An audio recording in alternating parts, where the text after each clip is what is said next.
पिता, पुत्र और पवित्र आत्मा के नाम पर आमीन। आप सबों को जय यीशु। आज हम लोग धर्म शिक्षा भाग में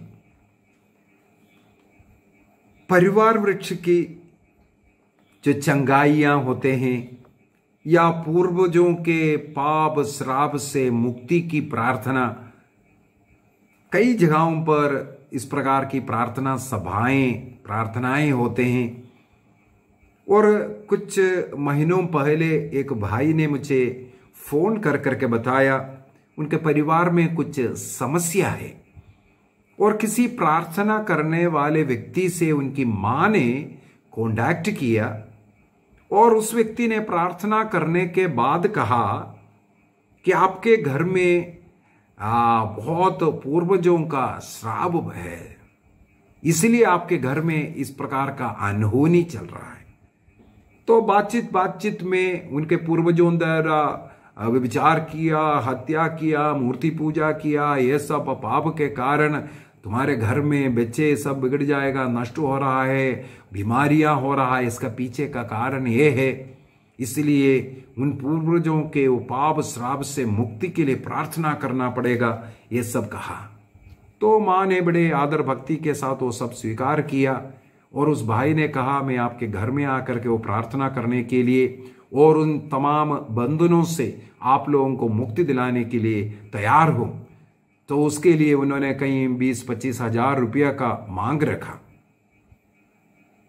तो उनका उस माँ का बेटा मेरे से कांटेक्ट किया, ये सब क्या है ब्रदर जी, आप थोड़ा बताइए। तो ये मेरे मन में आया, इसलिए इसके विषय में थोड़ा बताना अच्छा है। ये पूर्वजों का पाप श्राप से मुक्ति की ये जो प्रार्थनाएं पेंटेकोस्टल चर्च में उनके पास्टर्स ने कुछ वर्षों पहले शुरू किया। मैंने इसका पूरा इतिहास को कहां से शुरुआत हुआ ये सब पढ़ाई किया और आधिकारिक रूप से जो कलीसिया सिखाते हैं उसकी पढ़ाई किया।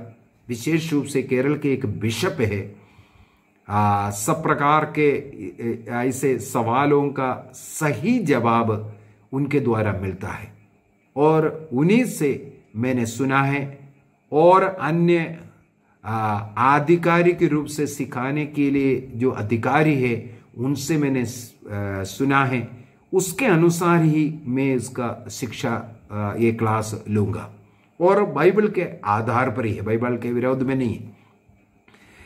पवित्र बाइबल के अंदर जैसे निर्गमन ग्रंथ के अंदर हम लोग पढ़ते हैं अध्याय 20 वाक्य 5 के अंदर ईश्वर ने एक नियम दिया, मूर्तियों को नहीं बनाना, मूर्ति के सामने दंडवत नहीं करना, ये कह करके एक शब्द बोला है। मैं पढ़ता हूं उसको। एक्सोडस चैप्टर 20 वर्स 5, निर्गमन ग्रंथ अध्याय 20 वाक्य 5।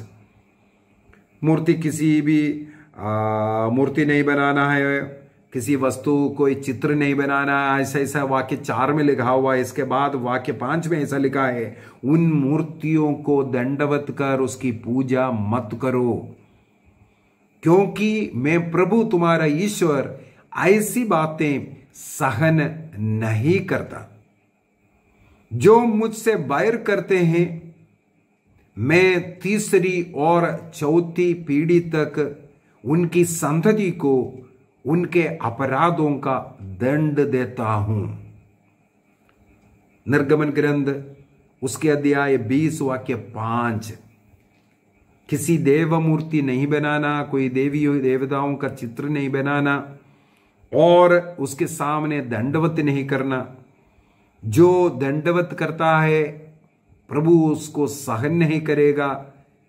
ऐसा करने वाला व्यक्ति ईश्वर, सत्य ईश्वर से बैर करने वाला है और ऐसे लोगों को 3री और 4थी पीढ़ी तक उनकी संतति को उनके अपराधों का दंड देता हूं करके लिखा हुआ है। इन वचन और भी ऐसे वचन हैं, कई उदाहरण हम लोग बाइबल से उठा सकते हैं। जैसे दाऊद व्यभिचार का पाप किया, षड्यंत्र रच करके हत्या का पाप किया। इसलिए उनका बेटा उसी प्रकार चुपके से, चोरी से दाऊद ने व्यभिचार किया था। लेकिन कुल्लम कुल्ला उनका बेटे अब्सलोम ने उनके पिता दाऊद के उपपत्नियों के साथ व्यभिचार किया। जो पाप ने चोरी छुपे किया बेटे के समय पर वो कुल्लम कुल्ला किया। जो बाप ने षड्यंत्र रच करके बेत्सबा के पति ऊरिया की हत्या चोरी छुपे किया, लेकिन उनका बेटा अब्सलोम ने अम्नोन उनके भाई का हत्या कुल्लम कुल्ला किया। जो चुपके चुपके पिता करते हैं बच्चे उसको कुल्लम कुल्ला करते हैं, उससे बढ़कर करते हैं। बाप चोर होगा, बेटा डाकू बनता है। हम लोग ऐसा कई उदाहरण बोलकर देते हैं। अर्थात पिता का पाप का श्राप बच्चों पर 3-4 पीढ़ियों तक आता है करके ऐसा कई जगह पर लिखा हुआ मिलेगा। लेकिन पुराना विधान के अंदर ही यदि हम एसेकिएल का ग्रंथ अध्याय 18 को पढ़ेंगे, वहां पर साफ साफ लिखा है, जिसने गलती किया केवल उन्हीं को मैं दंड दूंगा, अपने अपराधों का दंड मैं दूंगा। बाप ने कट्टे अंगूर खाया इसलिए बेटे का दांत क्या है, तुरतुरा नहीं होता, वो वेड सॉरी मैं भूल गया।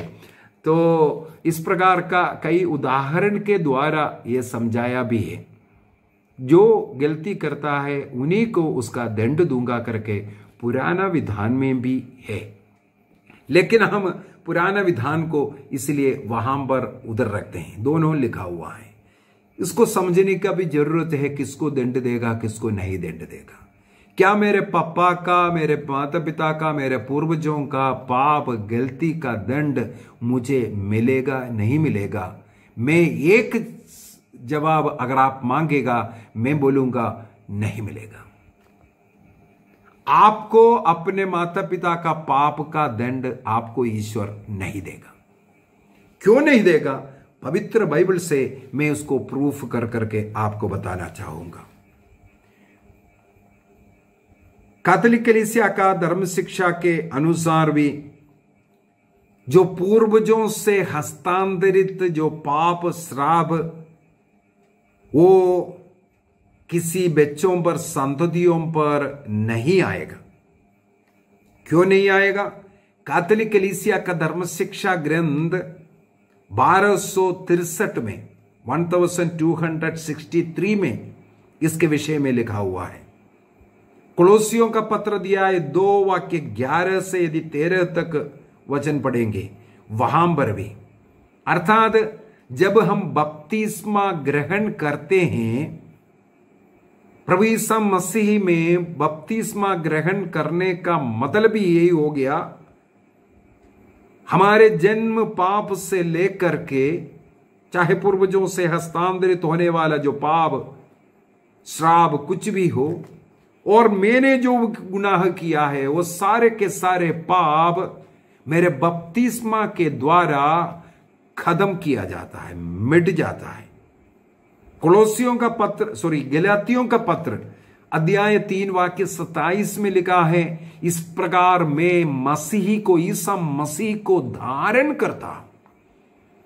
पुराना चीजें सब वहां पर खत्म किया, ईसा मसीह को धारण कर मैं एक नया व्यक्ति बन गया। दूसरा कुरिन्थी अध्याय 5 वाक्य 17 में लिखा, जो मसीह में आ गया है, बपतिस्मा ग्रहण करके एक व्यक्ति आ गया है, वह एक नई व्यक्ति है। इसलिए संत पेत्रुस अपने पहला पत्र अध्याय 2 वाक्य 9 में लिखा हुआ है, हम आज राजकीय राजवंश हैं, हम राजा के वंश का है, क्योंकि प्रभु यीशु मसीह हमारा राजाधिराज, दाऊद के घराने में जन्म लेने वाला राजाधिराज प्रभु, उनके घराने का मैं बन गया हूं। यीशु मसीह पुरोहित है, इसलिए मैं पुरोहित बन गया हूं। अर्थात बपतिस्मा के द्वारा मैं मसीह को धारण किया, मेरे पुराना जीवन को छोड़ करके मैं मसीह में आया, एक नया व्यक्ति आ गया, तब मैं राजा का कुटुंब का राजा बन गया है और एक पुरोहित कुटुंब का पुरोहित बन गया है। केवल इतने भी नहीं, संत पौलुस लिखते हैं इस बपतिस्मा के द्वारा हम क्या करते हैं, हम पापी जंगली वृक्ष था, इस जंगली ढाली को काट करके सच्ची दाखलता में कलम किया गया। मसीह सच्ची दाखलता है, मुझ जैसे जंगली डाली को काट करके उसमें कलम लगाया गया। इसलिए मेरा जो परिवार वृक्ष जो आप बोलते हैं, दादा पर दादा ऐसे ऐसा कर करके जो बोलता है, जो जड़ तक जाता है, मेरा जड़ उस जंगली वृक्ष, उस पापी वृक्ष से काट करके मसीही रूपी वृक्ष में कलम लगाया गया। अभी मेरा जड़ कहां है? मसीही में। ईसा मसीह का जड़ गलत हो गया क्या? यदि ईसा मसीह का जड़ पवित्र है, मैं पवित्र बन गया। अभी मेरे पुराना पाप श्राप जो भी है वो मुझ में नहीं आ सकता है। यदि मेरा जड़ गहरी और नींव सुदृढ़ है, तो पुराने वो जो पाप, पूर्वजों का पाप श्राप 3-4 पीढ़ियों तक जो हस्तांतरित तो होकर के आएगा, जो बोलता है, वो हो नहीं सकता। कलोसियों का पत्र अध्याय 2 वाक्य 6 से लेकर के 8 तक, 6, 7, 8, और एफेसियों का पत्र अध्याय 3 वाक्य 16 से 18 तक, रोमियों का पत्र अध्याय 6 का वाक्य 23, प्रभु का कृपा दया, और रोमियों का पत्र अध्याय 11 का वाक्य 16 से 18 तक, ये सब में यही बता करके हमें दे रहा है, हमें मसीह से जुड़ने के कारण जो कुछ वहां से आ रहा था वो ब्लॉक हो गया है, वहां से कट करके हमारा कलम लगाया गया है। हम अभी जंगली पौधे का, पापी पौधे का जड़ से पानी नहीं पीते हैं, खाद नहीं। हमें शक्ति सामर्थ्य ईसा मसीह रूपी उस दाखलता से मिल रहा है। निर्गमन ग्रंथ अध्याय 20 वाक्य 5 को बोल करके लोगों को डरा रहा है। 3-4 पीढ़ी तक इसका असर पड़ेगा, लोगों को डरा रहा है। वाक्य 6 को छोड़ देता है। वाक्य 6 में लिखा है, जो मसीह को प्यार करता है, अर्थात जो व्यक्ति मसीह में आ गया है, जो ईश्वर को प्यार करते हुए जो बपतिस्मा ग्रहण कर मसीह में आया है, वहां पर लिखा है, हजारों पीढ़ी तक मैं उन पर दया करेगा। 3-4 पीढ़ी तक पाप का दंड है, यहां पर जो मसीह में आने वालों के लिए हजारों पीढ़ियों तक दया दिखाने वाला प्रभु, प्रेम करने वाला प्रभु के विषय में वाक्य 6 में लिखा है। अर्थात हमें स्वीकार करना है, मैं मसीह में आया, मसीह का प्यार मुझ में है, और पूर्वजों का पाप श्राप जो भी उन्होंने गलत किया होगा, जो कुछ उन्होंने किया है, उसका कोई दंड मुझ में इसलिए कभी नहीं आ सकता है। कई लोग उदाहरण बोलते हैं, बाप दादा का जो धन संपत्ति सब किसको मिलता है? हमें मिलता है, तो ये श्राप क्यों नहीं मिलेगा? नहीं मिल सकता है। हम लोगों को रोमियो का पत्र दिया है 8 वाक्य 1, वहां पर क्या लिखा हुआ है? जो मसीह में आ गया है उनके लिए कोई दंडाज्ञा नहीं रह गया।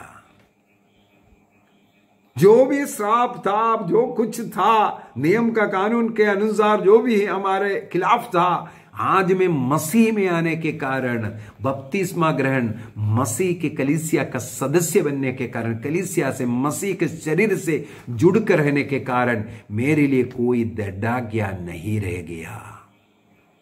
पेतरुस का पहला पत्र दिया 1 वाक्य 18 और 19 में, ईसा मसीह ने अपने रक्त के द्वारा पूर्वजों से चले आने वाले उस व्यर्थ जीवनचर्या से मुझे मुक्ति दिया। जो गलतियां उन लोग कर रहा था, मूर्ति पूजा, हत्या, व्यभिचार, जो भी बड़े बड़े पाप किया है, उससे प्रभु ईसा मसीह से जुड़ने के कारण मसीह का लहू ने मुझे उस पाप श्राप से मुक्ति दिया। पेतरुस का पहला पत्र दिया 1 वाक्य 18 एवं 19 हमें यह साक्ष्य देता है, शक्ति देता है। योहन का पहला पत्र अध्याय 1 वाक्य 7 में भी लिखा, ईसा मसीह का रक्त हमें सब प्रकार के ऐसे बुराइयों से मुक्ति देता है। तो कब, कैसे हमारे लिए पूर्वजों का, हमारे माता पिता, दादा परदादा का पाप श्राप मेरे घर में कैसे आ सकता है? मसीह का लहू हमें मुक्ति देता है। लेकिन उत्पत्ति ग्रंथ उसके अध्याय 8 वाक्य 21 को भी हमें पढ़ करके समझना। ईश्वर बोलता है, ईश्वर स्वयं जानता है हम कमजोर हैं, हमारे हमेशा प्रवृत्तियां, चिंताएं सब बुराइयों की ओर है। ये मनुष्य जब तक इस पुतली, इस शरीर है, इस शरीर में है, तब तक ये प्रवृत्तियां, मनुष्य के ये जो आदत बुराइयों की ओर, बचपन से, जन्म से हमारी जो प्रवृत्तियां हैं बुराई की ओर है। इसलिए ईसा मसीह से बपतिस्मा ग्रहण प्राप्त करने के बाद, संत बन गया के बाद हम लोग स्वयं पाप कर बैठते हैं। अनेकों ऐसे पाप में हम गिरते हैं। इसलिए ईसा मसीह ने पाप स्वीकार संस्कार को भी ठहराया, ताकि हम उसके द्वारा पाप मुक्ति प्राप्त करते जाएं। और पाप मुक्ति प्राप्त करने के बावजूद भी,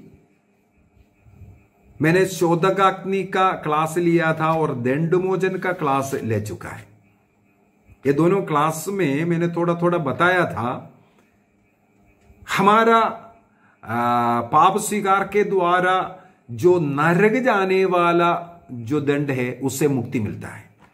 लेकिन एक और दंड है जिसे हम लोग कालिक दंड कहते हैं, टेम्पररी पनिशमेंट।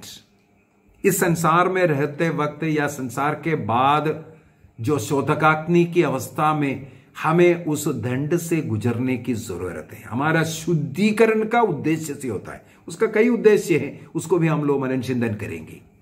कुछ कालिक दंड, टेम्पररी पनिशमेंट कहते हैं, पाप मुक्त उन पापों के लिए भी।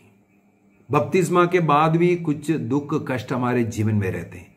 पाप स्वीकार किया है, हमें पाप मुक्ति मिल गया है, इसके बाद भी हमारे जीवन में कुछ रोग कष्ट दुख सब रहता है। इसके पीछे के क्या कारण है उसको भी समझने की जरूरत है।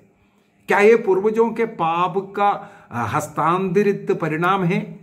नहीं, इसके पीछे ईश्वर की कुछ योजना है। उसका कुछ उदाहरण मैं बोल करके देना चाहूंगा। कैथोलिक कलीसिया का धर्म शिक्षा ग्रंथ 1264 में साफ साफ लिख करके हमें सिखाते हैं, ऐसा कुछ परिणाम हमारे फायदे के लिए। हमारे जीवन में कभी कभी कष्ट, पीड़ा, दुख, दर्द सहना हमारे पवित्रीकरण के लिए, हमें पाप से बचाने के लिए, पाप में ना गिरने के लिए, हमारे कौशन देने के लिए ये सब होता है। हम लोग प्रेरित चरित्र उसके अध्याय 5 में वाक्य 1 से आगे अगर हम पढ़ेंगे, वहां पर अननियास और सफीरा पाप किया और उनके मृत्यु हुआ, इसके विषय में लिखा हुआ है। और वाक्य 11 में लिखा हुआ है, उनके उस मृत्यु के द्वारा कलीसिया में लोगों के हृदय में एक डर भय आ गया। यह डर की बहुत जरूरी है, ताकि ऐसा पाप अन्य लोग ना करें, उसका डर भय। यदि हम ऐसा पाप करेंगे तो हमारा मृत्यु हो सकता है, यह डर होना जरूरी है। ईश्वर के प्रति आदर भक्ति, ईश्वर से जुड़ करके पवित्र जीवन जीने के लिए इस डर की जरूरत है। ये भक्ति का, प्यार का डर है। मसीह के प्रति जो प्यार का डर हमारे हृदय में होना जरूरी है। साथ ही साथ पाप की कितना तीव्रता है, आप जो पाप कर रहा है उसका तीव्रता कितना है, उसको समझाने के लिए भी हमारे जीवन में अनहोनियां हो सकता है। सामुएल का दूसरा ग्रंथ अध्याय 12 के अंदर जब दाऊद ने व्यभिचार किया और नाथान नबी के सामने वो पापों को स्वीकार करते हैं और ईश्वर ने नाथान नबी के द्वारा उनके उन पापों को क्षमा किया, लेकिन आगे हम देखते हैं पाप क्षमा मिल गया, फिर भी उस व्यभिचार में जन्म लेने वाला उस बच्चे का मृत्यु होता है। इसके लिए बहुत दुखी होकर के दाऊद ने उपवास विनती किया, जमीन पर लेटे रहे, भोजन नहीं खा रहा था। उन्हें बहुत दुख हुआ, वो बीमार हुआ बच्चा। आखिर में वो बच्चा मरने के बाद वो उठते हैं, स्नान करते हैं, भोजन करते हैं। उसके द्वारा प्रभु उन्हें उनके द्वारा किए हुए उस पाप कितना बड़ा है, उसका परिणाम कितना बड़ा है, इसको सिखाया। ऐसे आत्मा मारू पाप, व्यभिचार, हत्या जैसे पाप कितना कठोर दंड देने वाला है, इसको समझाने के लिए कुछ ऐसा परिणाम उनके जीवन में आया। बच्चों के जीवन में नहीं, उनके जीवन में आया। साथ ही साथ यदि हम लोग विधि विवरण ग्रंथ उसके अध्याय 8 वाक्य 2 को, डिट्रोनमी चैप्टर 8 वर्स 2 को पढ़ेंगे, वहां पर लिखा हुआ है इस्राएली लोगों के जीवन में मरुभूमि जीवन आसान नहीं था, कठोर जीवन था, कष्ट था उनमें। उनको कई जगह पर भूखा रहना पड़ा, कई बार प्यासा रहना पड़ा, ईश्वर के विरुद्ध में, मूसा के विरुद्ध में सब बुनबुनाना पड़ा। इसके पीछे का एक कारण भी था। वहां पर कहते हैं, तुम याद करो उन पिछले 40 वर्षों को, तुम्हारे जीवन में जो कुछ होने ईश्वर ने दिया इसलिए कि तुम्हें उसके द्वारा दीनहीन बनाने के लिए, हमें विनम्र बनाने के लिए कई बार हमारा जीवन में कई परीक्षाएं होता है, पराजय हो सकता है, असफलताएं होते हैं। हम लोग जो प्रार्थना कर रहे कई बार नहीं मिलते हैं, उल्टा होते हैं। उसके द्वारा हमें हो सकता है दीनहीन बनाना चाहते हैं, और उसी के द्वारा हो सकता है हमारा मनोभाव जानने या परीक्षा लेने के लिए विधि विवरण के ग्रंथ में ये बता कर दे रहा है। हमारे जीवन में हम प्रार्थना कर रहे हैं, आग्रह कर रहा है, उसके अनुसार नहीं हो रहा है, जीवन में दुख परेशानियां सब हो रहा है, हमारा विवाह नहीं हो रहा है, बच्चों का विवाह नहीं हो रहा है, बच्चे नहीं हो रहा है, नौकरी नहीं मिल रहा है, बार बार परीक्षा लेने के बाद भी असफलता आ रहा है। इसके पीछे प्रभु का हो सकता है, हमारा गलती के कारण नहीं है, हम सब ठीक ठाक रह रहा है, तो प्रभु का कुछ योजना है, उसको स्वीकार करना है। और इब्रानियों का पत्र दिया है 12 वाक्य 5 से 10 तक, पिता अपने पुत्रों को कोड़े लगाता है, जिसे प्यार करता है उन्हें कोड़े लगाता है। क्यों? उन्हें अनुशासित करने के लिए। हमारे जीवन में भी कई बार दुख कष्ट ये सब हमें एक डिसिप्लिन व्यक्ति बनाने के लिए। आजकल कोरोना काल में अनेकों लोग जो जिसे पहले नहीं चाहता है उसी प्रकार का जीवन जीना पड़ रहा है, डिसिप्लिन बना रहा है। फेस मास्क बनो, दूरी बनाए रखो, बार बार हाथ धो, बाहर मत घूमो, ऐसे ऐसे नियम हमें और डिसिप्लिन बना रहा है। तो प्रभु की कुछ योजनाएं हैं इसके पीछे, उसको समझने की जरूरत है। इसको हमें, इन बातों को हम 2 भागों में विभाजित कर सकता है। अर्थात हमें जो पाप क्षमा मिलने के बाद भी अनेकों परिणाम हमारे जीवन में यदि देख रहा है, उन परिणामों को आप 2 प्रकार का परिणाम या 2 भागों में उसको विभाजित कर सकता है। सबसे पहला परिणाम का नाम है प्राकृतिक परिणाम, अर्थात नेचुरल कॉन्सिक्वेंसेस। प्राकृतिक रूप से यह सब संभव है। सूक्ति ग्रंथ उसके अध्याय 6 वाक्य 27 में, प्रकाशना ग्रंथ अध्याय 22 का वाक्य 12 में, गलातियों का पत्र दिया है 6-8, अनेकों जगह पर आपको मिलेगा।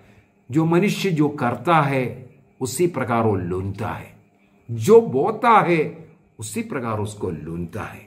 यदि गेहूं बोएगा आपको गेहूं लूनने के लिए मिलेगा। आप जो बोता है, जिस प्रकार का प्रवृत्ति आप करता है, उसके अनुरूप आपको उसका फल मिलेगा।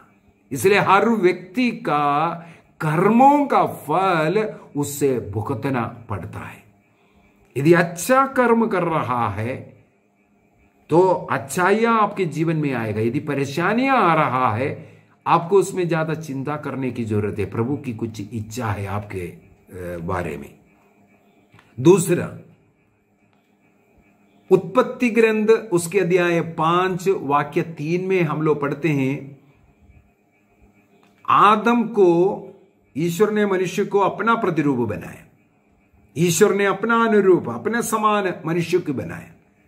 लेकिन जब मनुष्य संतानों की सृष्टि किया, मनुष्य ने अपना प्रतिरूप, आदम ने अपना प्रतिरूप मनुष्य को बनाया कर लिखा। जब ईश्वर के प्रतिरूप में मनुष्य था, ईश्वर ने अपना रूप बिगाड़ दिया पाप के कारण। इसलिए आदम के संतान पाप में जन्म ले रहा है। और दूसरी बात है, माता पिता का जो जीन है, हर मनुष्य 46 क्रोमोसोम के द्वारा बनाया हुआ है। माँ का 23 क्रोमोसोम और पिता का 23 क्रोमोसोम मिलकर के 46 क्रोमोसोम का एक मनुष्य है।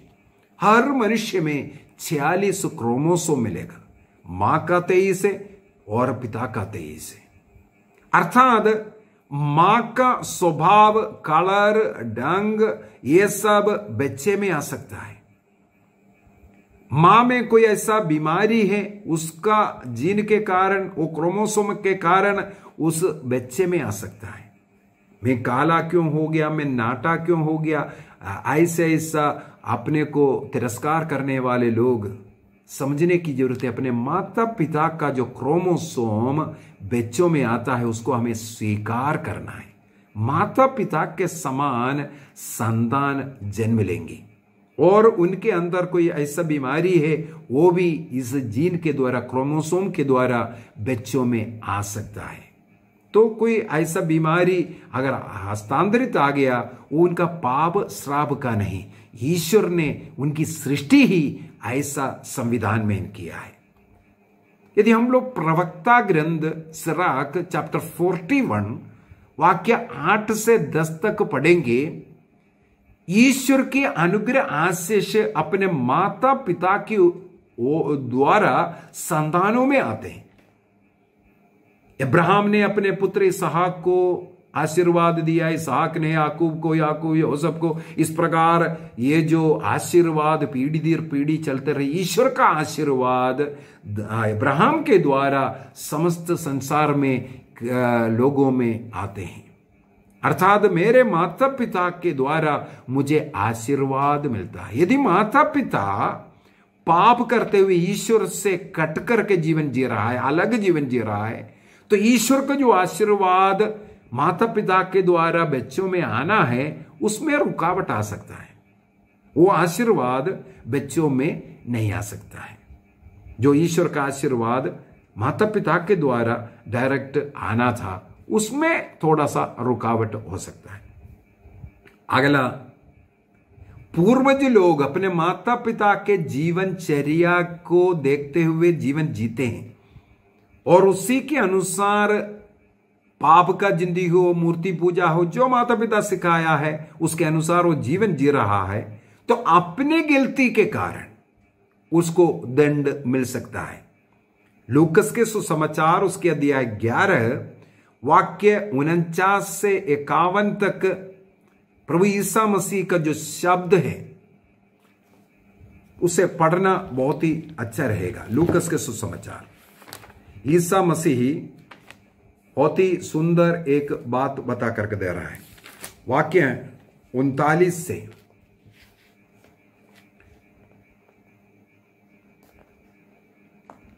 इसलिए संसार के आरंभ से जितने नबियों का रक्त बहाया गया है, हाबिल के रक्त से लेकर जकरियस के रक्त तक, जो वेदी और मंदिर गर्भ के बीच मारा गया था, उसका हिसाब इस पीढ़ी को चुकाना पड़ेगा।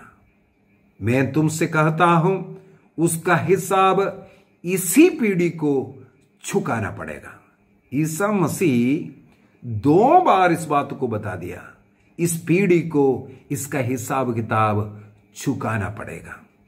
ईसा मसीह ने ये किससे कहा, इसको सबसे पहली बात समझने की जरूरत है। ये बात ईसा मसीह ने फरीसियों से कहा। फरीसी लोग अपने पूर्वजों से जो मिले हुए नियम के अनुसार चलने वाले लोग हैं। अपने पूर्वजों के संहिता, अपने पूर्वजों के नियम जो बताया उससे बायां दाहिने ना मुड़ते, उसके अनुसार चलता है। इसका मतलब है बाप दादा ने जो गलती किया उसी गलती में आज भी वो लोग चलते हैं। ऐसे अपने माता पिता पूर्वजों के पद चिन्हों पर चलने वाले संतानों को प्रभु कहता है, संसार के आरंभ से जो नबियों का वध किया, अभी जकरिया का जो वध हुआ, तब तक का सारा हिसाब किताब तुम्हें देना पड़ेगा। किससे कहा? जो अपने माता पिता का पूर्वजों का गलती को का पीछा कर रहा है, उसके अनुसार जीवन जी रहा है। मैंने जब प्रभु के सेवा के लिए, वचन का घोषणा करने के लिए, रिट्रीट करने के लिए अरुणाचल प्रदेश गया, तो वहां का एक कस्टम पहले जो चलता था, आजकल वो बंद हो चुका है। एक कस्टम मैंने सुना, किसी भाई आकर के अपने परिवार के विषय में मेरे से काउंसलिंग करते हुए कहा, मेरे पापा लोग भी हेड हंटिंग करते थे करके। मुझे समझ में नहीं आया था। मैंने पूछा क्या है हेड हंटिंग, क्या होता है? किसी जानवर को हंटिंग करने के विषय में होगा सोच करके मैंने बोला क्या है हेड हंटिंग? तो उन्होंने बोला हमारे इस अरुणाचल में ऐसा एक सिस्टम चलता था, हेड हंटिंग, अर्थात मनुष्यों का सिर काटना और उनका सिर ला करके हमारे घर में ही रखता है। जितना अधिक हेड हंटिंग करेगा वो उस गांव का राजा बन सकता है। और हमारे घर में हमारे पूर्वजों ने, हमारे पिता स्वयं इतना हेड हंटिंग किया है, हमारे घर में रखे हुए हैं, ऐसे ऐसे सिर रखा हुआ है करके बोलता है। तो क्या उसका पाप श्राप मुझ में भी आ सकता है? उत्तर यहां है, यदि उस पिता का, उनके पूर्वज लोग जो चल करके करते आया, उस पाप को तुम भी करेगा तो उसका परिणाम तुम पर भी पड़ेगा। पिता ने चोरी कर करके या गलत पैसा कमा करके तुम्हें खिलाया और उस पैसा लेकर के तुम आज जी रहे हैं, तुम्हें मालूम है गलत पैसा है, यदि वो पैसा का उपयोग तुम करते रहेगा तुम्हें जरूर दंड मिलेगा। यदि उस पाप के साथ तुम्हारा कोई संबंध नहीं है, तुम्हें कोई दंड नहीं मिलेगा, तुम उसको ब्लॉक कर रहा है। कई लोग बोलते हैं अपने पूर्वजों के पापों के लिए जाकर के पाप स्वीकार करो। मेरे पास कई लोग ये बात लेकर के आए, हमने अपने माता पिता के लिए, मम्मी पापा के लिए सब पाप स्वीकार किया, उन्होंने ये किया था वो किया था। पाप स्वीकार संस्कार का अर्थ नहीं समझ रहा है, इसी वजह से ये सब बोल रहा है। यदि किसी भी व्यक्ति अपने पूर्वजों के लिए या अपने अन्य लोगों के लिए, अपने माता पिता के लिए या अपने जीवन साथी के लिए, अपने बच्चों के लिए पाप स्वीकार करो बोलता है या करता है, वो गलत काम करता है। पाप स्वीकार अपने स्वयं के पापों को स्वीकार करने वाला संस्कार है। मैं संस्कारों के विषय में आगे एक क्लास लूंगा, उसके अंदर ये सब हम मनन चिंतन करेंगे। यहां पर हमें मनन चिंतन करना है केवल यदि मेरे पूर्वज लोगों ने जो गलती किया उसमें मेरा कोई हाथ नहीं है, उसका उपभोग मैं नहीं करता, तो मुझे यह डरने की जरूरत नहीं है। यदि मेरे पास उनके धन संपत्ति गलत संपत्ति है, उसको निकाल दीजिए। जिस प्रकार लूकस का सुसमाचार अध्याय 19 में सक्खेउस ने अपने आधी संपत्ति गरीबों को बांटा, क्योंकि सक्खेउस के परिवार ये टैक्स कलेक्टर का, नाकेदार का कार्य करते, गलत पैसा इकट्ठा करने वाला, गलत संपत्ति उनके पास बहुत था, उसको उन्होंने अपने जीवन से निकाला। इसके बाद वो कहते हैं मैंने जो गुनाह किया उसका चौगुनी लौटाने का। लूकस का सुसमाचार अध्याय 19 वाक्य 9 में ईसा मसीह ने कहा आज इस घर में मुक्ति का आगमन हुआ। जी हां, पूर्वजों का पाप हमारे ऊपर नहीं, हम उससे मुक्ति प्राप्त कर सकता है। यदि गलत धन संपत्ति मेरे पास रखा है, उसको निकालना जरूरी है। चाहे कितना भी करोड़ों लाखों रुपया क्यों ना हो, निकाल दीजिए। गलत पैसा अपने पास नहीं रखना। ये केवल एक भाग हुआ है, दूसरा भाग भी बोल करके खत्म करते हैं। पहला भाग मैंने बोला था प्राकृतिक परिणाम है, नेचुरल है, ये होना है। यदि मेरा हाथ है उसमें है, मुझे दंड मिलना है, अगर नहीं है तो नहीं मिलना है। तो किस किस प्रकार मेरे जीवन में रोग दुख कष्ट आ रहा है, ये सब बताया। अभी एक सार्वजनिक परिणाम है जिसको यूनिवर्सल कॉन्सिक्वेंसेस कहते हैं। सार्वजनिक परिणाम अर्थात यूनिवर्सल कॉन्सिक्वेंसेस। हमारे बीच में ऐसे कई रोग दुख कष्ट सब है, किसी और की गलती के कारण होगा। हमें भी हुआ, भोजन पर आजकल विष मिलता है, किसी और ने गलती किया लेकिन उसका दंड मैं भुगत रहा हूं। और जब तक इस शरीर में है, शरीर में दर्द होना, परेशानियां होना, रोग होना, ये सब नॉर्मल चीजें हैं। इसको यूनिवर्सल कॉन्सिक्वेंस बोलते हैं। जब तक इस शरीर में, इस शरीर को अपने वश में रखने के लिए इस शरीर में थोड़ा बहुत कष्ट दुख सब आता है। मृत्यु हर व्यक्ति को उससे होकर के जाना है। वो कभी भी वो मृत्यु आ सकता है, अपने पाप के कारण या गलती के कारण नहीं होना चाहिए। और पाप में गिरने को एक पाप आसक्ति कहते हैं। वो पाप में गिरने का एक आकर्षण हर मनुष्य में है। हमें अपने इंद्रियों को, अपने हृदय को, मन को अपने वश में रखना सीखना है। जो युद्ध या भूकंप या अकाल या बाढ़ का जो परिणाम है, सब लोगों को सार्वजनिक रूप से सबों पर उसका असर पड़ता है। अभी कोरोना वायरस फैल रहा है, सबों पर फैल रहा है। इसको सार्वजनिक परिणाम कहते हैं, यूनिवर्सल कॉन्सिक्वेंसेस। सबों पर आता है। राजा ने एक गलती किया, अपने प्रजा पर उसका असर पड़ सकता है। उदाहरण के लिए हम लोग सामुएल का दूसरा ग्रंथ अध्याय 24 में हम लोग देख सकते हैं, राजा दाऊद ने गलती किया, पूरे इस्राएल को उसका दंड भुगतना पड़ा। इसको सार्वजनिक परिणाम कहते हैं। परिवार के एक व्यक्ति नशा करता है या कोई ऐसा पाप का जिंदगी जी रहा है, उसके कारण परिवार के अन्य सभी सदस्यों को कष्ट झेलना पड़ रहा है, दुख झेलना पड़ रहा है। एक व्यक्ति का गलती, एक व्यक्ति नशा वाला है, एक व्यक्ति लड़ाई झगड़ा वाला है, उसके कारण पूरे परिवार को उसके द्वारा कष्ट मिलना, इसको सार्वजनिक परिणाम बोलता है। एक ड्राइवर गाड़ी चला रहा था, सो गया, एक्सीडेंट हो गया, अनेकों लोग मर सकता है। मरने वालों का कौन सा गलती है, उसको सार्वजनिक परिणाम हम कहते हैं। तो इस प्रकार दो प्रकार का परिणाम हमारे बीच में, हमारे जीवन में जो कष्ट है उसमें हो सकता है। इसके द्वारा प्रभु हमें कृपा अनुग्रह आशीष देना चाहते हैं। इसको एक दंड नहीं मानना है, इसके पीछे एक आशीष छिपा हुआ है। यदि उससे हम गुजरते हैं, प्रभु को उसके द्वारा धन्यवाद देते हैं, उसके अनुरूप अपने को विनम्र करते हैं और उसके द्वारा हम अपने को शुद्ध करते हैं, इसके द्वारा हमें आशीष मिलता है। कैटेकिज्म ऑफ कैथोलिक चर्च, कैथोलिक कलीसिया का धर्म शिक्षा ग्रंथ 1264 के अंदर ये बताता है, इसके द्वारा हमारा शुद्धिकरण होता है। कुरिन्थियों का पहला पत्र अध्याय 5 वाक्य 5 में और दूसरा कुरिन्थी अध्याय 7 वाक्य 10 में हम ये सब पढ़ सकता है। इसलिए हम एक निर्णय करें, जो लोग जो गलत सिखाते हैं, पूर्वजों का पाप है, श्राप है, आप अपने को शुद्ध कर दीजिए, प्रभु में कर दीजिए। इसके बाद भूल जाइए अपने माता पिता ने क्या गलती किया, और अन्य लोग जो बोल रहा है उस पर ज्यादा कान नहीं देना है, क्योंकि प्रभु मेरे माता पिताओं का दंड मुझे नहीं देगा, ये विश्वास करते हुए स्वीकार कीजिए।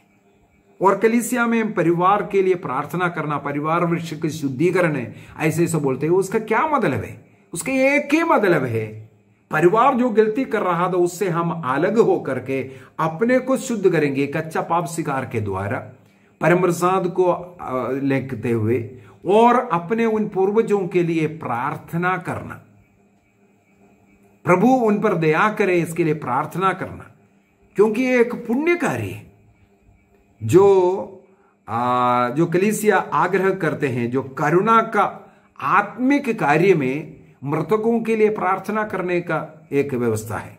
मृतकों के लिए प्रार्थना करना करुणा का जो 7 पुण्य कार्य है, उसका आत्मिक कार्य में हम लोग पढ़ते हैं मृतकों का के लिए प्रार्थना करना। तो पूर्वजों को आत्म शांति के लिए प्रार्थना करना, उनके लिए मिस्सा अर्पित करना, उनके लिए अच्छा कार्य करना, ये सब मैं पीछे क्लासों में बता दिया क्या क्या करना है, क्या क्या कर सकता है करके। ये एक पुण्य कार्य है, आप एक पुण्य कार्य कर रहा है, ये सोच करके नहीं उनका पाप बंधन मुझ में ना आवे, बल्कि उनको स्वर्ग राज्य में जल्दी से जल्दी भेजने का पुण्य कार्य के द्वारा। मुझे दंड ना मिलने के लिए मुझे अपने जीवन को सुधारना है, प्रभु में कलम लगा करके प्रभु में जीवन जीना है। निर्णय कीजिए। पिता, पुत्र और पवित्र आत्मा के नाम पर आमीन। सबों को जय यीशु।